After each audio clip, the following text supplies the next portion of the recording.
Dear friends, as the president of our Soldiers Speak, I'm delighted to welcome so many of you here this evening. Our organization treasures this event and all the events that we take part of. The Our Soldiers Speak annual regional briefing is our opportunity to give back to our supporters. You have enabled us to increase our campus activities year on year. You have enabled us to brief members of the United States Senate and Congress year on year. You enabled us to bring more elite graduate students to the State of Israel year on year. And you enabled us to forge an exclusive partnership with the United States military academies who we bring to Israel year on year. All right, good evening, everyone. It's a great honor, and I'm very excited to speak to you all tonight. I've been spending the last few days with the organization in several campuses and several meetings, very interesting meetings. I spent yesterday in Boston, in Harvard Kennedy School and Law School in Fletcher. And it's, I think, and I'll talk about it a little bit in the end, but it's a wonderful organization doing some very important things. And from what I could tell from firsthand, this is not only gonna improve our relationship and the connections between the U.S. and Israel, but I think it builds a very strong foundation, both professional and a real friendship between us and the people that we meet, and that's where it's very important. So my name is Amir. I've been in the IDF for almost 30 years now. I spent a lot of my career as an armor officer, all the way from a young soldier up to a brigade commander, and commanded the armor school. And my current position, I'm running the Border Defense Array, and I'll explain what that is in a minute. But before that, I'm also married to Dvorah. We live in Modi'in. I have two lovely little daughters, 12 and 8. And as you could tell, and instead of spending the rest of the evening trying to guess why I don't have an Israeli accent, I have very close connections to this community. So my parents made Aliyah at 1968 from the US. My father was actually born in Brooklyn.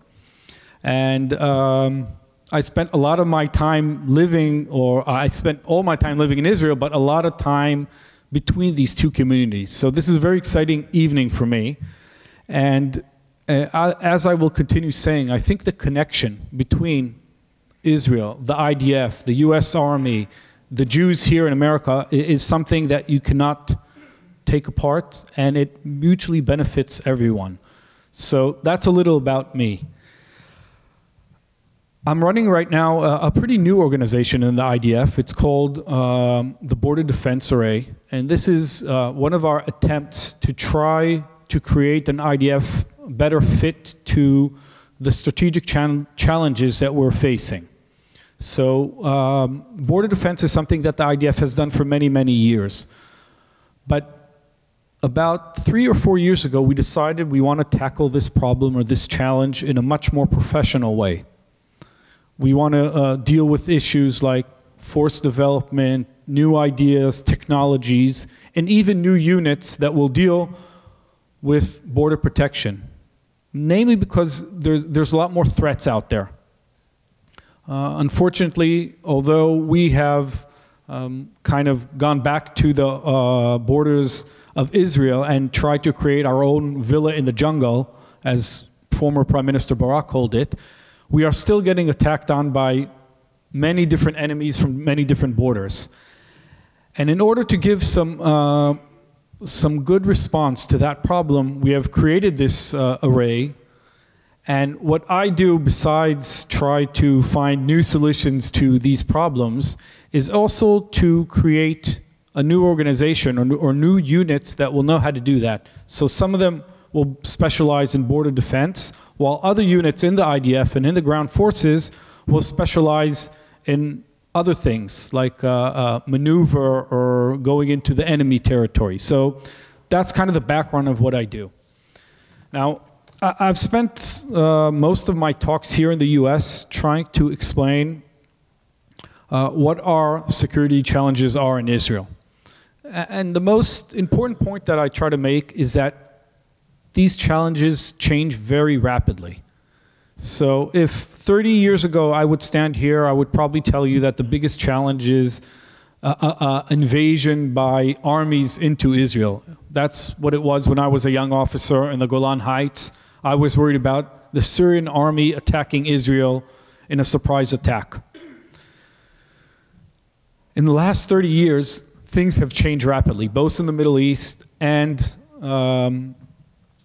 even in Israel. So a lot of challenges have changed. And even if you look at the last 4 or 5 years, things have changed. We've dealt with ISIS. We've dealt with the Syrian civil war. And currently, we're dealing a lot with Iran. But things are changing in such a pace that it makes it very hard for us as professional army officers to build and develop our force. As you know, when you build an army, it takes years. If you want to create a new platform, a tank, an airplane, or a new unit, it will take you, or it'll take most armies, 10, 15 years to create an effective force. In Israel, I could describe you a typical week. I think it was about a month or two ago. We'll start the week off with a missile or a bunch of missiles getting fired from Gaza into Israel. So the military will deal with that.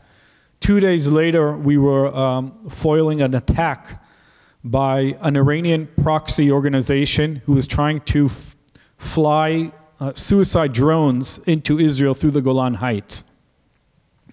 And a day later, we were trying to fight Hezbollah in the northern border, in the Galil, because it was aiming to retaliate over what he thought was one of our attacks.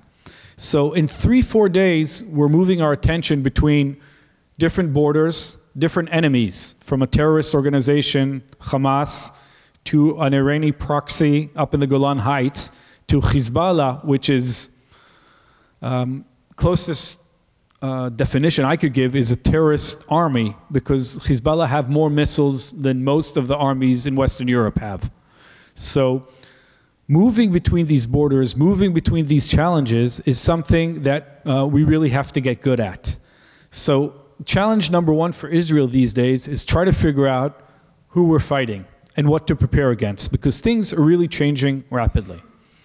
And the second challenge, and I mentioned it a little before, or the biggest challenge that we're facing now is Iran.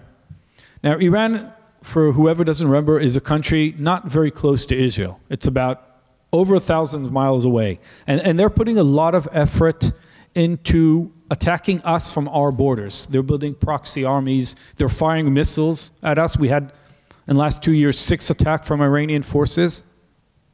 So it's quite a big challenge to fight someone who is not even bordering with you, but he's sending a lot of enemies to do so. So one of the things that we're doing in the IDF, and we're doing a lot. We're doing a lot diplomatically. We're working a lot with our greatest ally, the U.S., in order to try to fight Iran. And Iran is a big problem, not only for Israel, but for the whole Middle East. And we're working a lot with the U.S. and other partners in our region in order to try to fight Iran. We're doing a lot of things militarily. Some things we come and we speak about, and some of them we don't talk about. But we're putting a lot of effort into those things.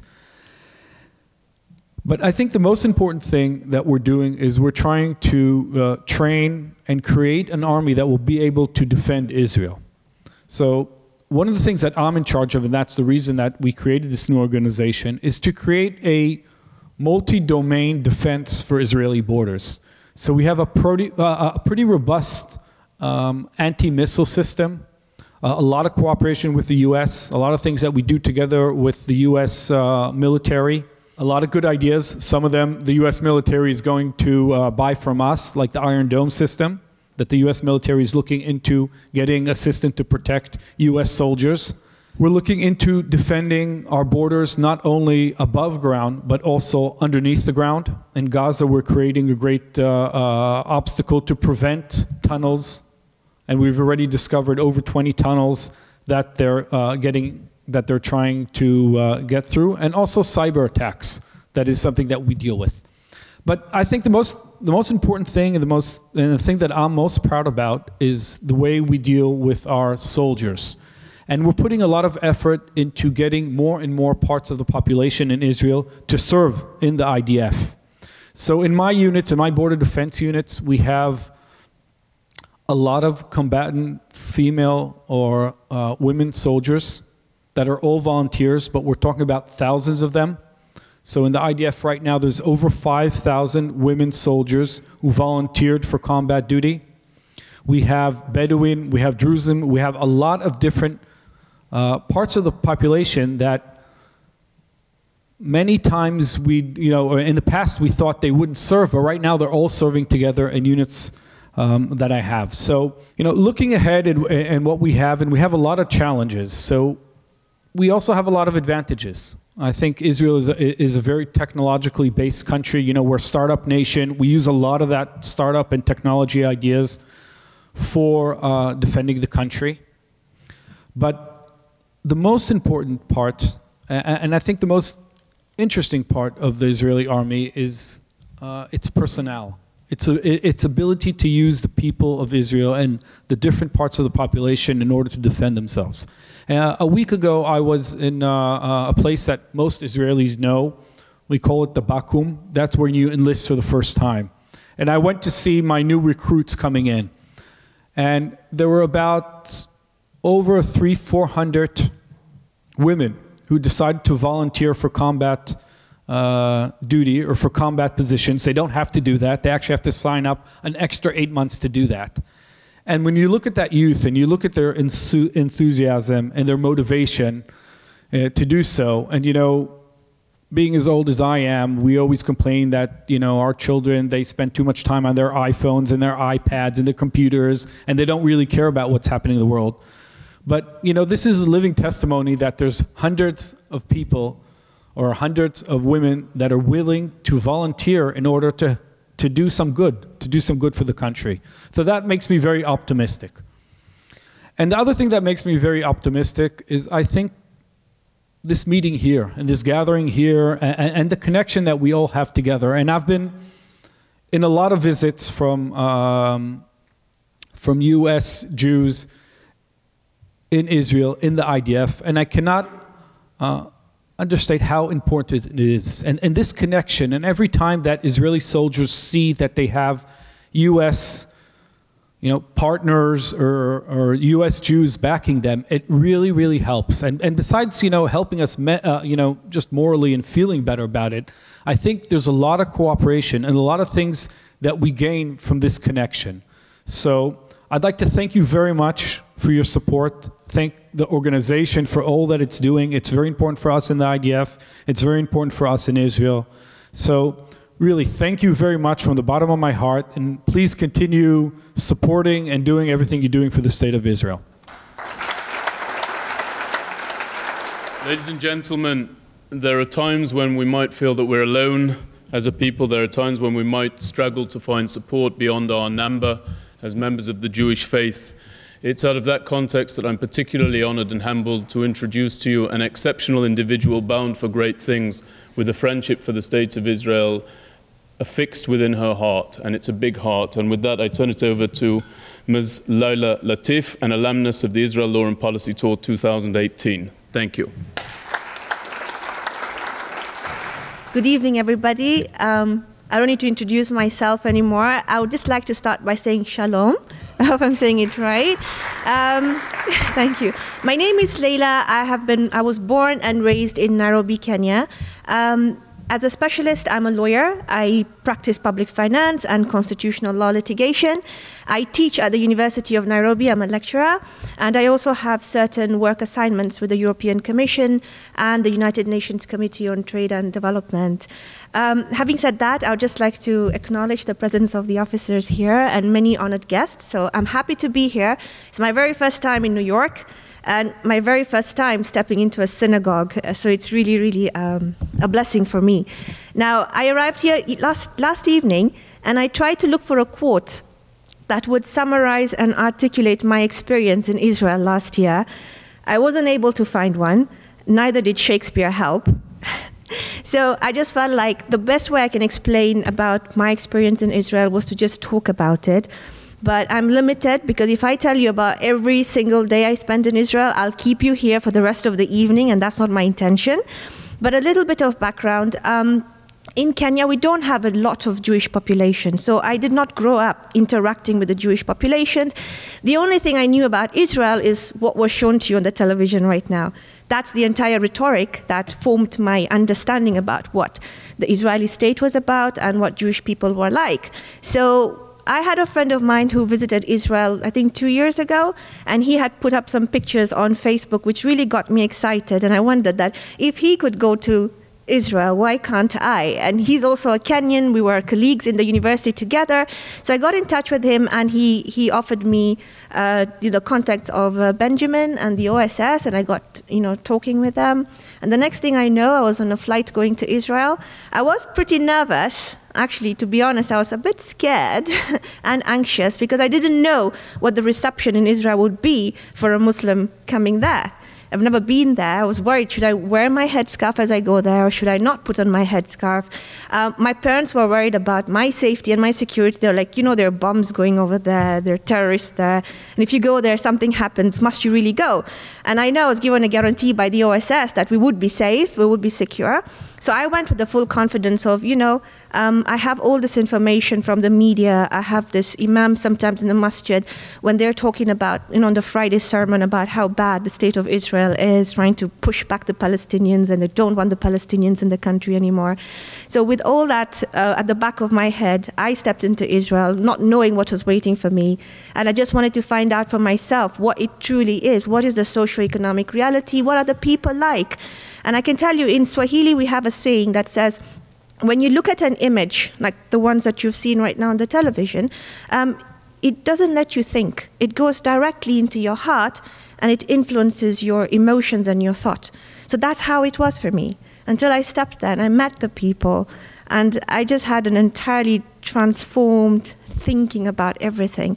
I think the way the O.S.S packaged the entire tour is quite seminal, because it's not just a tour about going to the country, seeing the sightseeing, right? Visiting Jerusalem, walking about the cities, but it's getting to meet with strategic people who influence the governance, the policy, and the law of the country.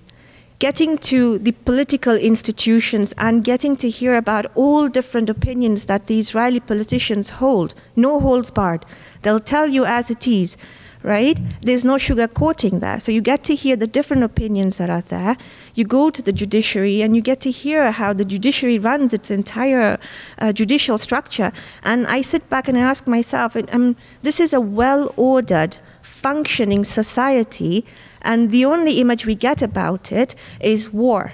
So there is much more to Israel than just the war. There's something about the people, their intelligence, the level of development that we can actually learn from them. So having spent my time there, I felt like coming back to Kenya, I do my best when I work with my friends and my colleagues and we get to speak about images like this, and I'll try and give my viewpoint of what I went through to try and change their thinking and to move towards a more collaborative sort of an engagement. So I'm hoping that in the next few months or years to come, we'll be able to invite Israeli academics from the institutions to come to Nairobi University, give lectures, try and have a research collaborative atmosphere. In the next 4 to 5 years, I'm going to be appointed to become the High Court judge, and I'm hoping that we would be able to get some of the Supreme Court judges from Israel, the High Court judges, to be able to come to Kenya, and together we'll be able to train, the future generation moving towards sustainable development and just learn from one another. So that's my hope for, a future partnership, a strong collaboration, and just a world that's, how do I say, based more on sustainable development and inclusivity rather than just thinking about the political problems that we have. With that, I'd really like to thank O.S.S for the opportunity. You've done a fantastic job. Very proud to collaborate and associate with you, Rozita, and Benjamin, Alan as well, and all of you who support the O.S.S. And with that, I know I have to stop because it says time's up. Thank you.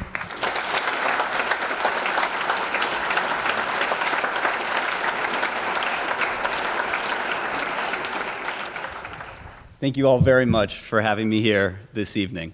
I first really want to thank Benjamin, Rozita, and Alan for putting everything together for this event. I also want to thank my fellow soldiers in uniform. Thank you for everything that you all do to keep us safe here.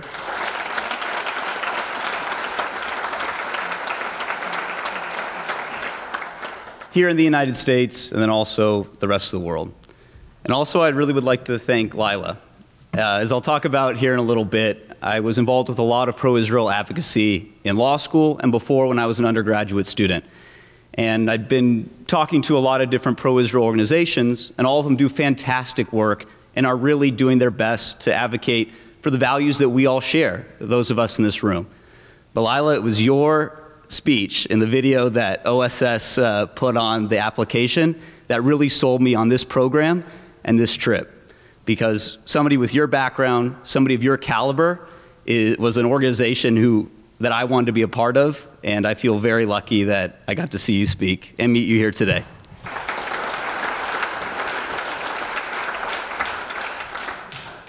I served in the United States Army for 5 years as a Ranger Qualified Military Intelligence Branch Detail Infantry Officer.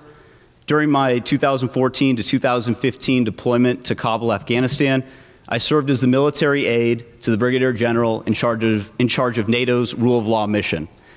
And there, in seeing what it was actually like to combat gross violations of human rights and to, in many other ways, project the West's image as a place for the rule of law, I realized that the way I could best serve not only my country, but the future of the United States and Israel was to pursuing a career in the legal profession. And so I'm currently a lawyer in Boston. Although I'd been involved in much Israel advocacy and had written about it while a law student, I knew as soon as I stepped on the O.S.S. tour bus that this was a one-of-a-kind experience. Having fought against the pernicious slander that was levied against any sort of pro-Israel organization at my law school, it was so refreshing to be on a bus with 50 other students who, although we may have disagreed about the exact nuances of Israeli policy, were there because they wanted to have high-level conversations. Were there because they wanted to know the truth, and they wanted to challenge and debate each other so that they could hone their own story about what it meant to be pro-Israel and also pro the Western values that we really all share and care about. And so as we crisscrossed Israel and got briefings from the highest level of the true experts in the field, in law, in policy, in business, in technology, we were truly on the ground. There was no sugarcoating. Any question that we had, we were able to ask, and sometimes when we didn't get necessarily the answer we wanted, it was really refreshing that they were willing to give us that answer and not try to keep anything a secret and really let everything air out. And so in talking to you all before tonight, I think that's what I want to highlight most of why O.S.S. is such a significant organization and one that truly distinguishes itself from any other pro-Israel organization that I have dealt with as both a student and now a young professional. We have a real fight on our hands. And this fight is not a physical one, but it is one in the arena of ideas, and it is one in which I believe that we are currently losing. But we're not losing it in the long term, and that's because of organizations like O.S.S. When I was in law school, for example, many of my peers who are now lawyers and will one day be judges, policymakers, and power brokers, they are vehemently anti-Israel. And it's terrifying to think that once they get to those positions, they're going to be able to wield that power in a way that I think many of us in this room, all of us in this room, are vehemently against. However, O.S.S., and you can see in regards to the people they chose on the tour, people like Lyla, they're doing everything they can to meet those opposing forces in the arena of ideas. And so by being a part of this organization, they are creating a truly global network in which we all get to know each other, in which we all get to hone our ability to debate at the level that we need to debate. And then moving forward, once we are in those positions of leadership and we are in those positions of influence, we'll be able to rely on each other to truly craft the narrative that we know will bring about the world that we want to have. So once again, thank you all so very much for giving me the opportunity to speak. It is my true honor to get to welcome our keynote speaker tonight, Mr. Elan Carr.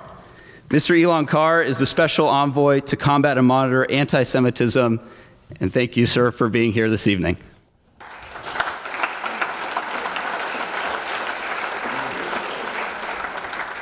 Well, thank you, Micah, and thank you all. My goodness, what an evening of inspiration this is.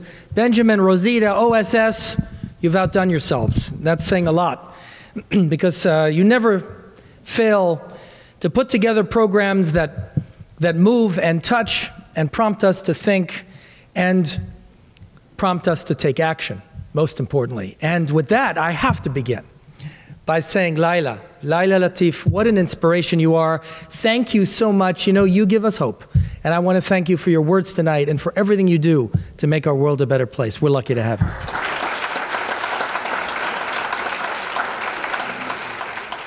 To our co-sponsors, ZOA and Camera, organizations near and dear to my heart. It's great to see my friends from both of them, of course. General Ebstein, thank you. So I want to thank my brothers in arms from Israel and the United Kingdom. And then, of course, I have to save my double brothers in arms. I'm an Army officer, and I was very proud to have worn that uniform. In fact, I'm supposed to be drilling this weekend, actually. And I want to thank you for your service, and it warms my heart to see you here. In fact, my two favorite audiences, students, young people, and soldiers, and we have them both here tonight. So I'm thrilled. Thank you for your service. To our students from multiple high schools, thank you for being here, and thank you for embracing your opportunity to lead at a time when our world so desperately craves leadership. My friends, 10 months ago, I was appointed by President Trump and Secretary Pompeo to lead America's fight against this ancient, recurring, indefatigable human sickness that is anti-Semitism.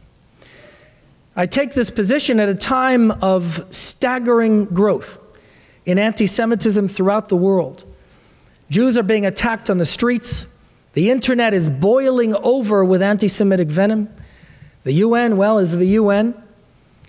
Synagogues are vandalized, not only in Europe, but in Brooklyn, in Los Angeles, and the campuses too often are places of disgraceful anti-Semitism.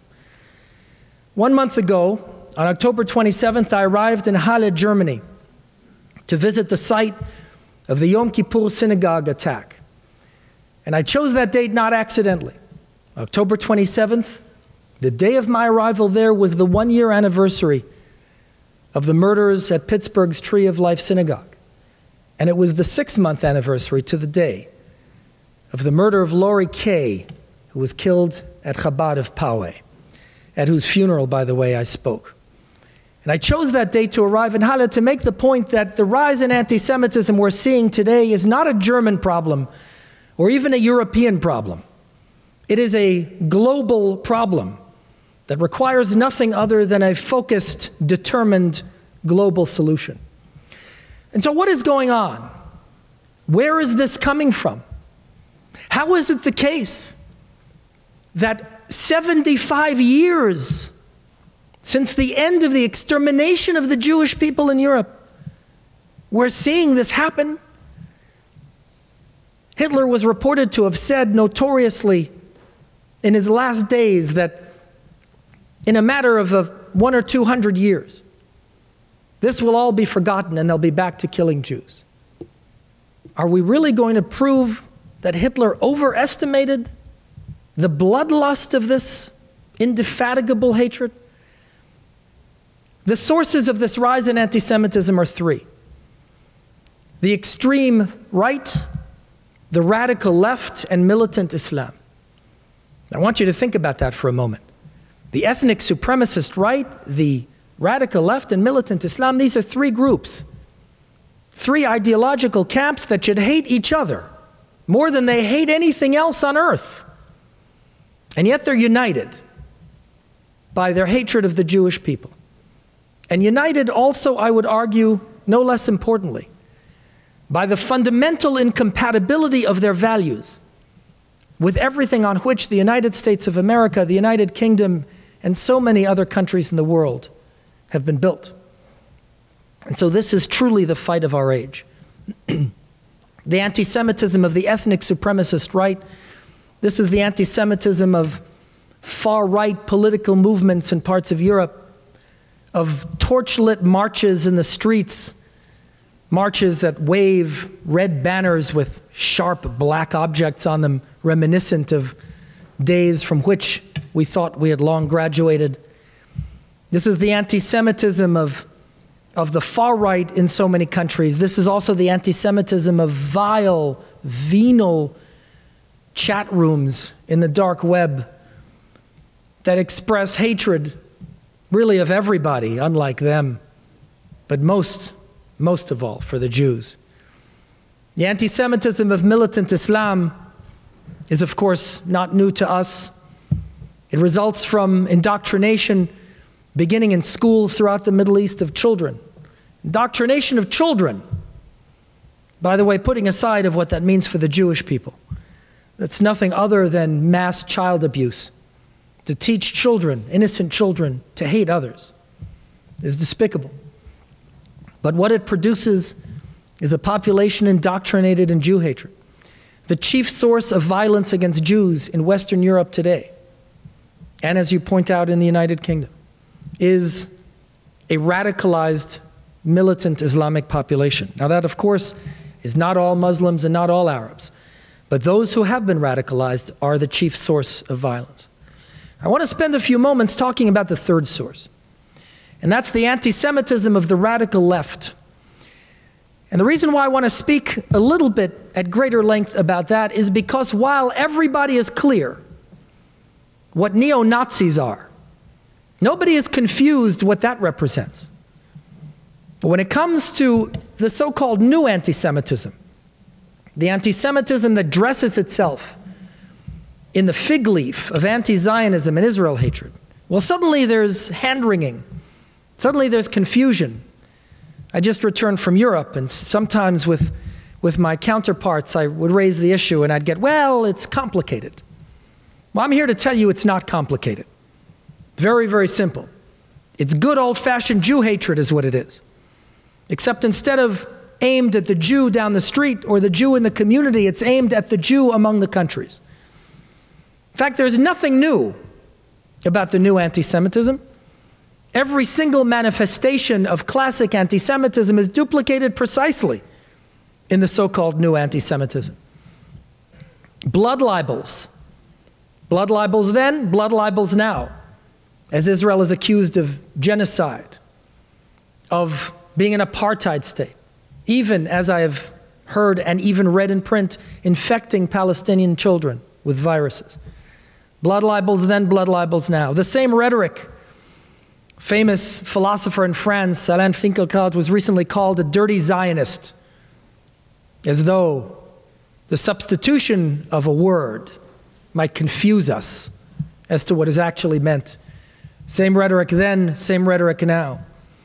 The same isolation, the Jew in the community is the outsider, not legitimate, threatening to undermine our ethnic purity or our religious values. Well, similar isolation. The Jew among the countries, its legitimacy questioned, its right to exist questioned. It's being called a racist endeavor. Same isolation. Same economic boycotts. Economic boycotts aren't new. We've all seen the signs of the brown shirts in front of shops, Kauf nicht bei Juden. Well, what's BDS, if not that? Don't buy from the Jew, thereby denying the one Jewish state economic intercourse and attempting to do through economic means what no army in the world could have done.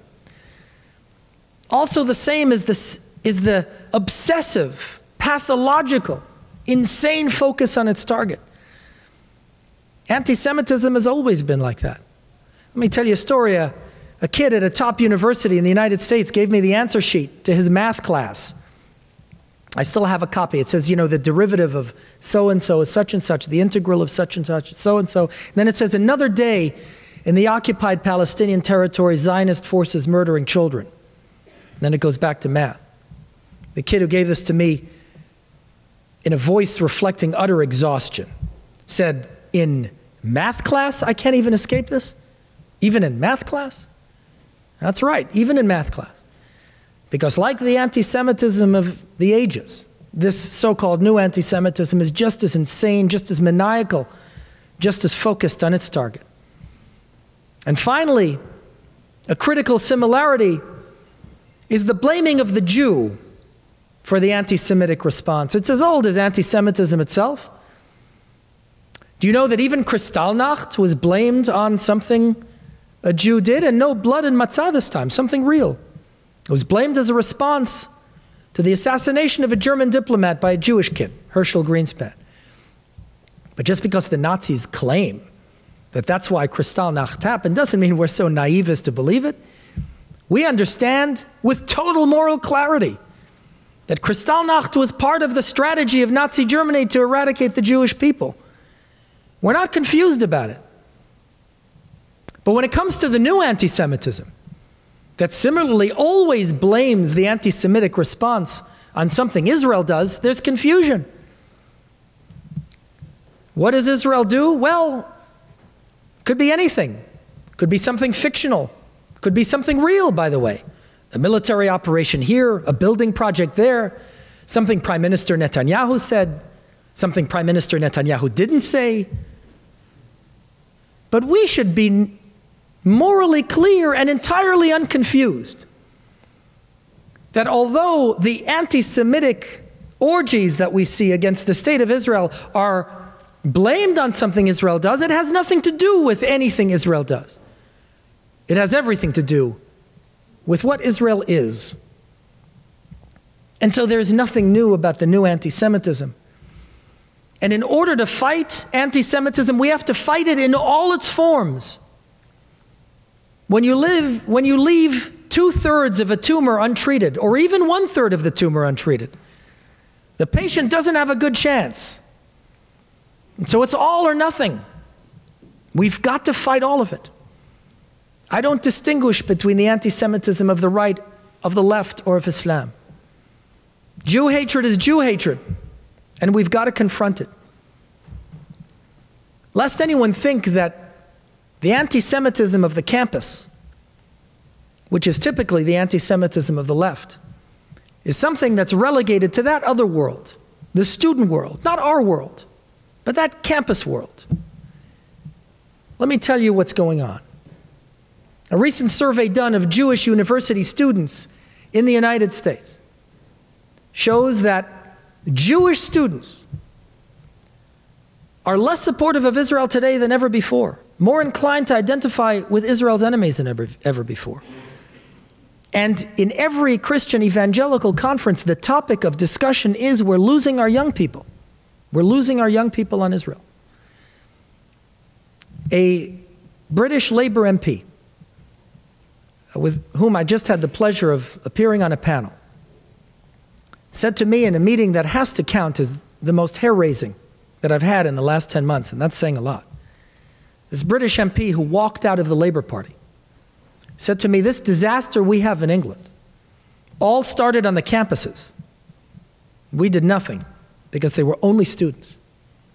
And then it moved into the Labour Party. We did nothing because it was just a fringe. Today they won and we lost, and I no longer have a political party. I want you to know my hair stood on end.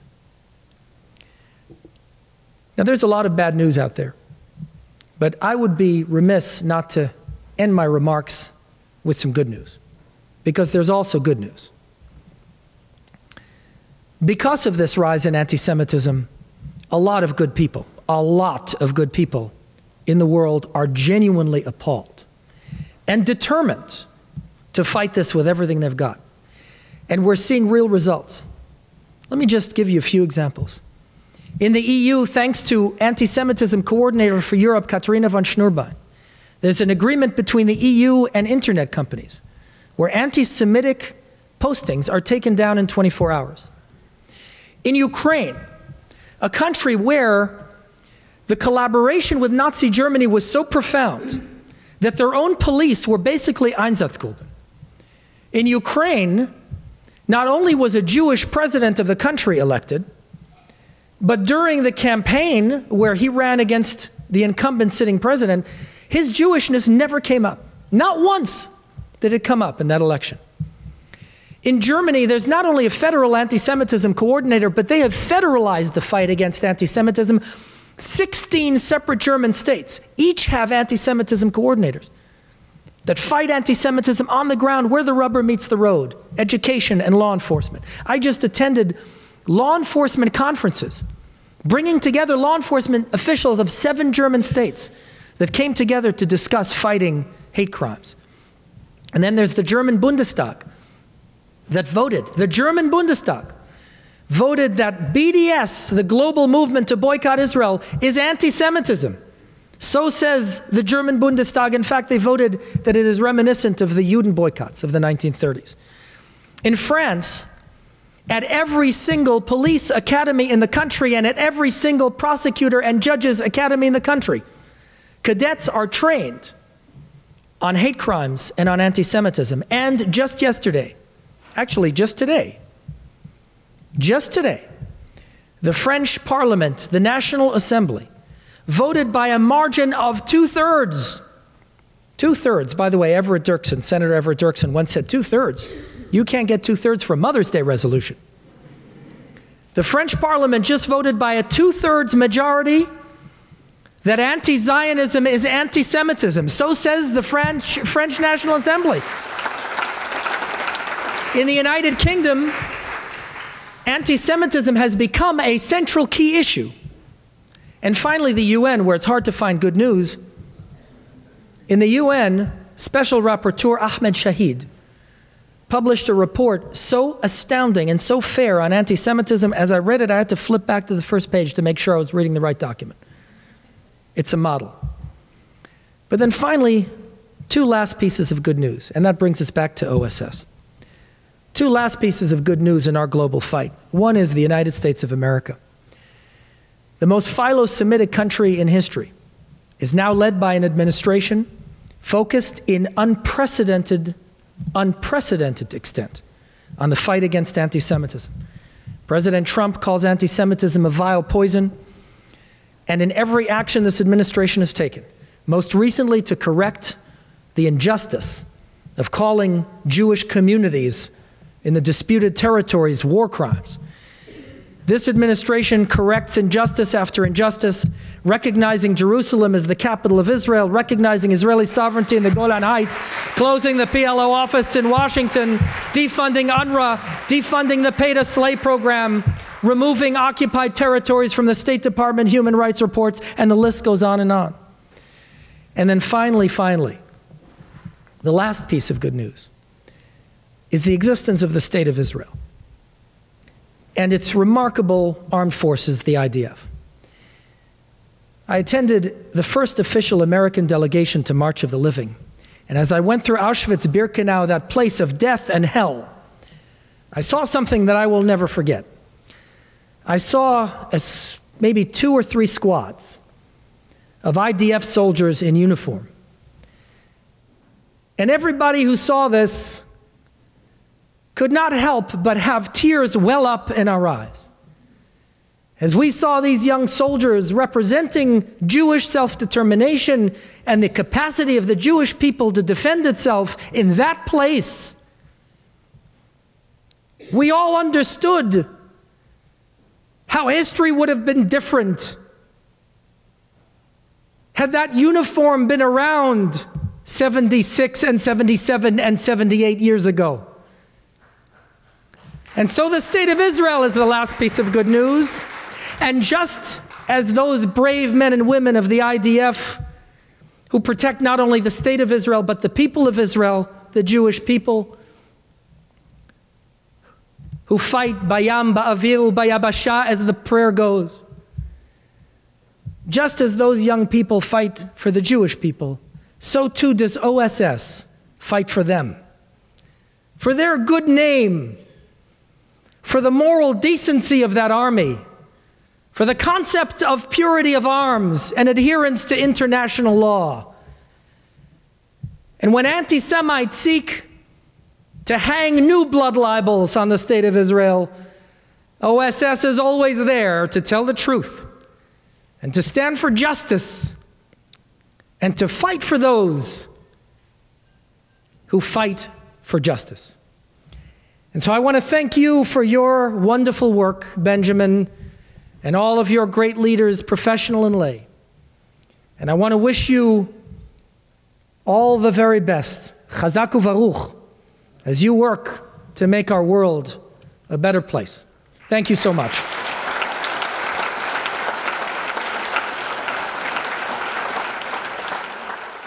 We're truly privileged to live in this great country, the United States of America. In addition to being a beacon of liberty and freedom for the world, our country has served as a safe haven for Jews, afforded us the full freedom to practice our religion and to participate and thrive in all aspects of commerce and civic life. We must never take this for granted, and we need to always keep in mind how this contrasts with the treatment our co-religionists are treated elsewhere in the world. Sadly, we are seeing a dramatic rise in anti-Semitism worldwide and even here in the United States. Thankfully, we're protected by the laws of this great land, and we have the greatest fighting force that the world has ever known, committed to our ongoing defense.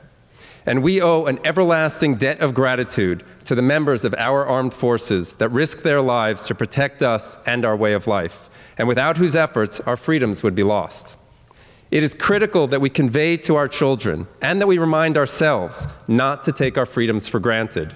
I've been a supporter of Our Soldiers Speak for many years, and I'm proud to be part of this vibrant organization. And I'm continually amazed at the scope of its activities, ranging from speaking on university campuses to combat the growth of anti-Semitic and anti-Israel sentiment, bringing young future leaders from around the world to visit Israel as part of an intensive educational program, bringing uniformed Israeli officers to speak throughout the English-speaking world to university students, political leaders, and groups such as this one tonight.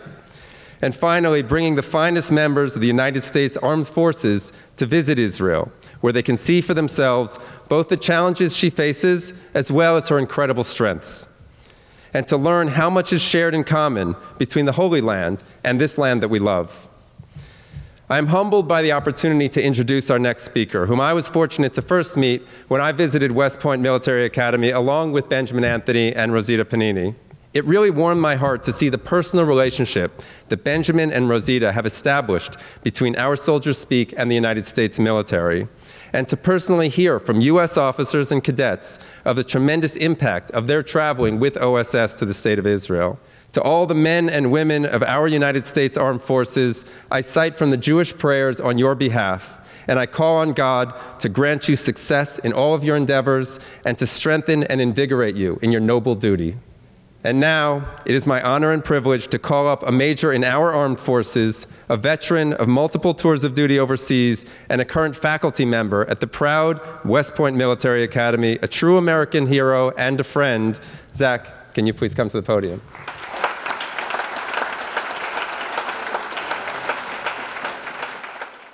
I'm a husband, a father, an entrepreneur, Army officer, a major in the U.S. Army, and an assistant professor at West Point.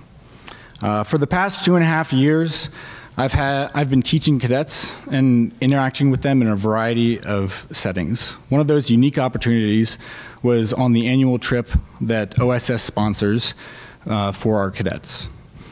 This past June, I was fortunate to lead a group of 30 cadets. That's 18 from West Point, 8 from the Air Force Academy, and 4 from the Virginia Military Institute. Unfortunately, those cadets were not able to be here tonight, and so I'm here to speak on their behalf. And something they wanted me to share that was common across the board was a common thread that they saw on that trip to Israel. And it was intentional and an intentionality about the trip. From discussions with members of the Supreme Court to members of the Knesset and active and retired IDF members, the cadets noted the intentionality across the board from every single one of those individuals. So not just an intentionality in relationships, but an intentionality between government to government relationships. And on a personal level, these cadets noted the intentional nature and engagement they received from all of these individuals, how everyone they interacted with was present in the moment, engaged, and intentional in their dialogue. This intentionality cemented for the cadets the importance of personal relationships and how those are the building blocks for strong democratic allies. So the last thing that I'd like to say that I noticed while sitting here, and the thing that gives me hope, is there's a lot of Jews in the audience, and there's some people who aren't Jews. And it's a unique organization that can bring together a Muslim, a Roman Catholic, and a Baptist to come and speak on their behalf. It's very special, and I think that speaks to the trust and the relationships that you build with people, Benjamin and Rozita, is that you build trust with individuals of diverse backgrounds, and we thank you for that. So, Benjamin and Rozita, I thank you for allowing me to speak, and I look forward to dessert. Thank you again. So, ladies and gentlemen, it falls upon me to close out the evening. Before I do that, I want to express my sincere thanks to a number of people, our speakers, all of whom are engaged in the field of battle, all of whom are engaged in the combat for that which is righteous. Lyla, you fundamentally improved my attitude towards the disciples of the Muslim faith. You're what we call in Judaism a Kiddush Hashem. You are a source of praise to your God and to your religion, and I think everybody feels comforted and safer a little bit by way of your words and the fact that you are with us. Micah, thank you so very much for not concluding your work for the State of Israel on campus, but now manifesting this determination to move it forward into the public space. You should only go from strength to strength. And of course, Special Envoy Elan Carr, to have the right man at the right place at the right time, doing the right thing with the deployment of the right words is rare indeed. You embody that ethos.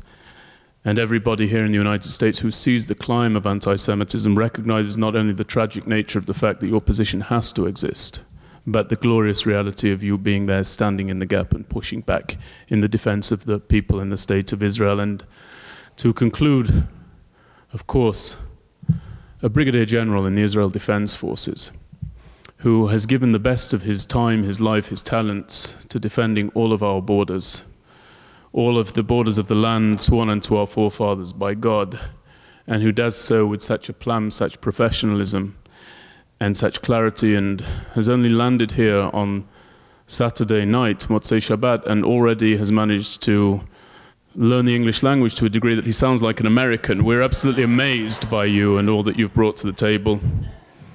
And finally, the members of West Point Military Academy, those who are here, and the cadets. I want to make something clear. I don't know if I said it to you, but if I did, I'll repeat it. If I didn't, it ought to have been said. My forebears in camps in Europe, as a nation entire and a movement that spanned that continent, sought to erase our people from memory and from existence, saw coming towards them at the gates on the days of their liberations individuals who had fought to arrive at those gates, and who arrived at those gates wearing the uniforms that you now don, and that the cadets will soon don. And so there is an ancient, deep, long-standing connection between your people and our people. And we will never forget that as members of the Jewish people. You made the right bet. Your country took the right risk. Israel is a people and a country that has never been given more than half a chance in this world. But as I always like to say, if you give the Jewish people just half a chance, they will go out and they will build you an Israel. And it's absolutely magnificent. And the highest privilege that I could imagine is being able to, together with Rozita, bring you and your students and your future officers to our dear country. And as we say in the Israel Defenses, Tishmeru al atzmechem, guard over yourselves, as you guard over all of us. We are forever, forever indebted. I would ask for everybody, if you agree with my words, to please grant a round of applause to those who I mentioned.